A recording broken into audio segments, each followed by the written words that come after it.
Ladies and gentlemen, we want to thank everybody. Welcome for High Spots and Cheap Pops. This is Silicon Steve Valley. I want to thank you so much for checking us out here. And folks, we are in the midst of WrestleMania season. And you know what time that is here at High Spots and Cheap Pops. Not to be confused with any other douchebags on the planet. But High Spots and Cheap Pops, we're going to do a review right now of Smackdown. And it opens tonight. It comes live from Kansas City, Missouri. Not to be confused with Kansas City, Kansas. And the Queen, you know her. The Queen, Charlotte Flair. Well, she comes out and she starts talking about how the Royal Rumble has rules. And she literally goes into every single solitary rule there could possibly be in the Royal Rumble. She took a second to get booed, and Charlotte said she entered the Royal Rumble to take control of her destiny. She said again she will win the Royal Rumble and choose the challenger of her choosing. And then Shayna Baszler, I didn't even know she was still wrestling consistently. She comes out. She's been a mid-carder for a year or two now too, but I wonder if people other than Shayna are going to interrupt. Shayna said, though, that she had no problem ripping Charlotte limb from limb, and she's going to beat her and everybody else in the Royal Rumble. Well, guess what? Aaliyah's music hits. It's one of those things where they're going to have like four.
Not really sure who's going to win this one, but I digress.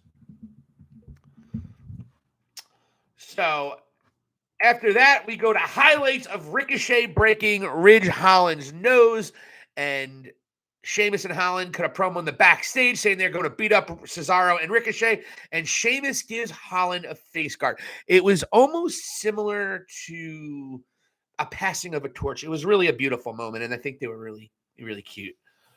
Anyway, Ricochet and Cesaro take on Sheamus and Ridge Holland. Holland and Sheamus controlled most of the pace of this match. Ricochet took the heat, but got a hot deck to Cesaro. Cesaro came out blazing fire during the comeback. All four men are in the ring, and Sheamus hit an illegal Ricochet. He was not the illegal man. Hit him with almost like a brogue knee, but it was a very dangerous knee. And then Holland got back into the outside. And when Cesaro, who had control of Cesaro had control of Sheamus. Sheamus goes to the ropes, blind tag by Ridge Holland. Ridge Holland comes from behind, and he hits Cesaro with the Northern Grit, which is his finisher. And the two Celts win. Sheamus and Cesaro win. And Cesaro and Ricochet mid-carding it away, just mid-carding away. mid-carder, not doing anything, just doing the job. Just doing the job, guys. Anyway, highlights of the Usos losing to Rollins and Kevin Owens last week, reiterating that the Usos will be barred from ringside during the Roman Reigns Seth Rollins match. There was a very awesome video about the Royal Rumble inside the numbers kind of vibe. And hey, look, anytime WWE does production, it's usually really good. Folks, we got all the highlights and all the dirty on Sonya Deville and Naomi. If you didn't know, Sonya Deville hates Naomi for absolutely no reason. Great.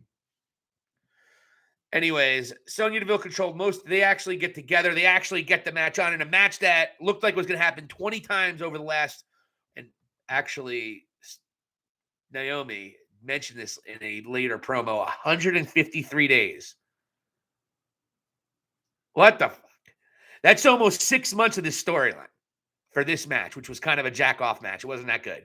Sonya controlled most of the match, the first several minutes anyway, but toward the end, Naomi fought her off. She hit Deville with a rear view, and then a split-legged moonsault to get the 1-2-3 on Sonya Deville. Naomi was celebrating literally like she won the championship. She was so happy, started singing, and was just celebrating her ass off. And Sonya Deville was pissed off. Naomi grabbed the mic, and she said after 153 days that she finally beat Sonya. 153 days of our lives have been fucking wasted on this. God. Anyways, Sonya, still pissed off. She grabs the mic and she says, Naomi, I'm not going to let you have this moment. I am going to have a special surprise for you, a special entry in tomorrow's Royal Rumble. And you know it. Sonya Deville has entered the Royal Rumble. They really are desperate for wrestlers, it looks like. Anyway, Sonya Deville looks like she's going to be a competitor and going to be a member of management. Kayla Braxton in the back with the Usos. Kayla asks the Usos about Seth Rollins, and they say that no matter Seth Rollins beating them last week does not matter. The Tribal Chief is still going to win. Roman Reigns will still walk out your Universal Champion. Roman Reigns, not Roman Reigns. Sounded like Elmer Fudd there. But the Viking Raiders, the current number one contenders for the Smackdown Tag Team Championships, they interrupt just by standing there. And the Usos say that they are fat and they love feasts and that they smell bad. The Viking Raiders confirmed both of those two things, and then they threatened to kill the Usos with their axes. I'm not joking. They started pretending like they were going to chop them up into bits. WWE loves their attempted murders, don't they? Anyway, we go to an In Zayn. That's right, Sami Zayn comes out for his television show, but he changed it because of all the shenanigans going on with Johnny Knoxville the last several weeks. In Zayn is now going to be a live podcast. He wanted to make that announcement. And for some reason, Jinder Mahal and Shanky were in the middle of the ring with him when they came back from commercial. After Sami was introduced and went to commercial, they come back. Yeah, Shanky and Jinder are there. Who knows? Sami brings up Johnny Knoxville and says because of recent episodes, he actually did turn it into a live cast. Sami and also announces that Jinder Mahal and Shanky are going to take on Rick Boogs and Shinsuke Nakamura. And Sami also starts talking crap on Johnny Knoxville, but Jinder Mahal and Shanky actually agree. Johnny Knoxville's a very entertaining fellow. And they love Jackass, especially the bungee cord porta potty thing. But anyways, before they got into that, though, Sami did have a funny line. He said that he wanted to get into some really serious, deep philosophical conversations. He said, I love this line. He wanted Shanky to tell him about his opinion on consumerism in post-modernistic society. I love Sami Zayn. He's absolutely amazing. Sami talked shit on Knoxville, as we said, and Jinder and Shanky actually defended him in somewhat of a funny moment. And at the end of the day, though, the opponents of the Indian tag team, Rick Boogs and Shinsuke Nakamura, come out. And obviously, Pat McAfee danced a lot. Like a real lot. Like obnoxiously a lot. Like, stop, Pat. You're trying too hard, buddy. Anyways, I'm starting to think Rick Boogs isn't really playing live either. He just kind of noodling there. But it's, he knows how to play guitar, so I'll give it to him. It's fine. The guy's over like Rover. Shinsuke then stared at Sami Zayn and actually hit him with a roundhouse kick. And that just set up to a commercial where we come back. Rick Boogs, Shinsuke Nakamura versus Shanky and Jinder Mahal. And this match didn't have a whole lot going on. We finished with a Boogs cruise on Big Ass Shanky. Rick Boogs is a big mother trucker. I don't love his character, but the guy's got it. I will say that. He's going to be a big star. Shinsuke Nakamura and Rick Boogs walks out the winner, and whether you like it or not, Rick Boogs is to the moon, as we said before. Then we go to Kofi and Big E backstage promo with Caleb Braxton, and they feel great. They're mid-carders now, complete and utter mid-carders now, so I call them the midday. Get it? Sorry, I'm just a little annoyed. I still get annoyed by the Big E title reign. It was just so sad how they just wasted it. Anyways, they said they are very happy that Corbin and Madcap Moss will feel the power of positivity, and Big E had a cute line about a bear shedding in the woods. Not to be confused with taking a monster shit in the woods, I'm assuming. Anyways, Big E Kingston against Madcap Moss and Baron Corbin. You usually fast forward these matches. I fast forward most of it because Baron Corbin and Madcap Moss literally makes my penis itch. But first, highlights of Corbin and Moss taking out Drew McIntyre. And one thing to notice, Michael Cole said specifically they are not clear when McIntyre will be back. I have a feeling McIntyre is back by WrestleMania. I hope he's not facing Baron Corbin, but that might be the way it is. And that's just fucked. Anyways, come here, babies. And I want you guys to see my little puppy right here before she starts barking. She's the cutest little girl. Come here. Come here, Sally. Come here, Sally. Come on. Come on.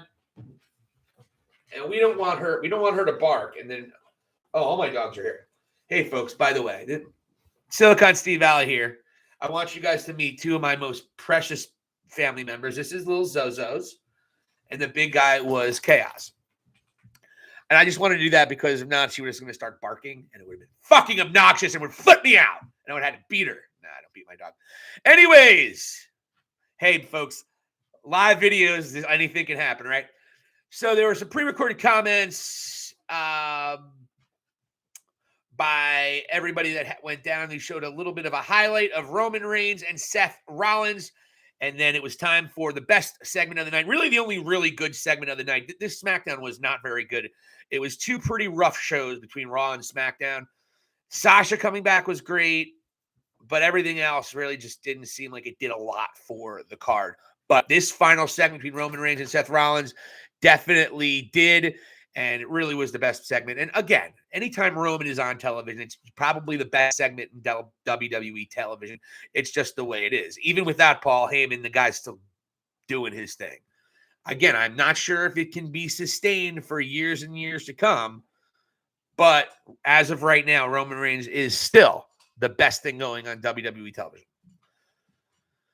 So Roman made his way down to the ring, and after the commercial came on, he was still walking down. I went and watched Shawshank Redemption, and right around the same time Andy Dufresne breaks out of prison, I turned SmackDown back on, and Roman just finished his entrance. It was great.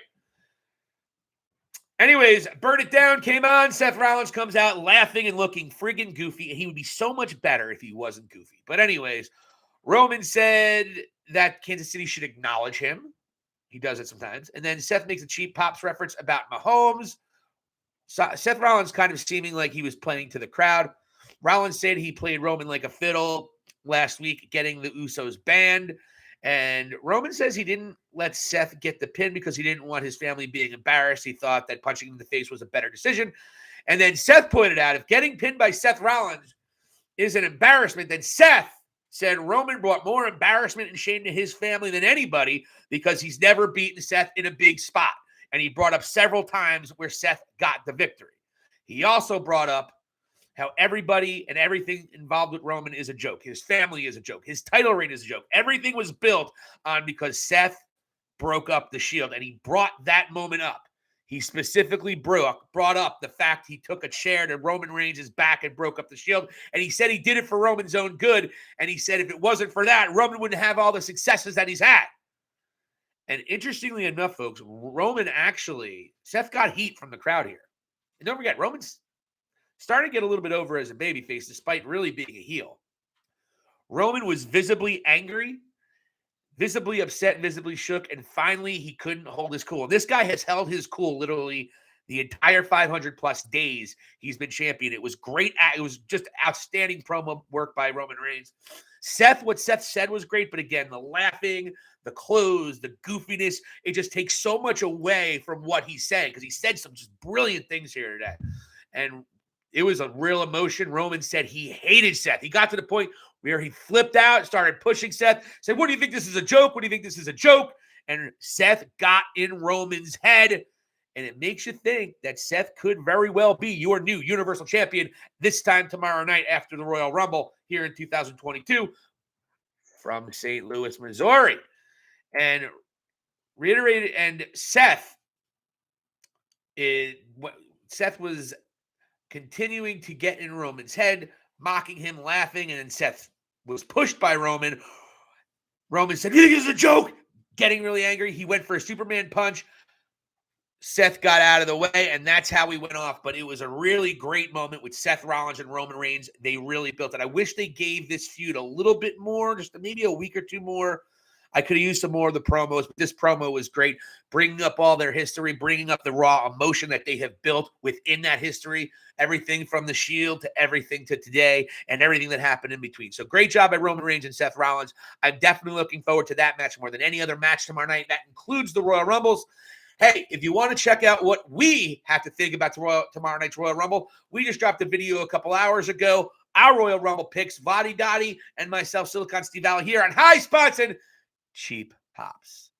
Again, not to be confused with douchebags from Texas. Cheap Pops. Whatever, I forget. I don't even know their real names. Anyways, High Spots and Cheap Pops. We're going to be, hey, look, we're just getting started, folks. We are trying to build a monster news organization and an entertainment organization providing in the professional wrestling world. And if you guys don't know anything about us, let me give you a couple hints. I am formerly trained at the WXWC for the Wild Samoan Training Center in Allentown, Pennsylvania. My partner, Vadi Dottie, spent time working on Saturday Night Live, and we have loved wrestling for probably 80 years total between the two of us, and we are just starting to build something. We're just getting started. So all of you people who have been there from the beginning and all of you guys who have slowly but surely added in terms of our subscribers, we want to thank you guys so very much. We're going to really try to continue to improve. We're doing literally everything ourselves. I'm doing all the graphic designing. I'm doing all the video editing. I'm doing all the social media. So we're doing it all, but we're slowly but surely trying to bring you guys some quality entertainment and talk about the love of professional wrestling. Thank you so much for everybody for listening. This has been Silicon Steve Valley. This is your Smackdown review, the go-home episode before the Royal Rumble. Again, not a very good show. I'm going to give this show 4.5 out of 10. Actually, no, I'll give it a 5.5 because Sasha Banks did return. That was monster. Sami Zayn was really funny. That was a decent segment. And Roman Reigns and Seth Rollins killed. So I'm going to give it a 5.5, but a lot of wasted time. Don't really love the whole thing with Naomi and Sonya Deville. That's been a waste of time. Other than Sasha Banks coming back, the women's segment that opened the show was a disaster. Whatever. I just don't love it, but I'm still really excited for the Royal Rumble. I hope you guys are too. Leave your comments on what you think is going to happen. We'd love to hear from you guys as well. My name is Silicon Steve Valley. This is High Spots and Cheap Pops. We want to thank you guys for watching. Here endeth the lesson.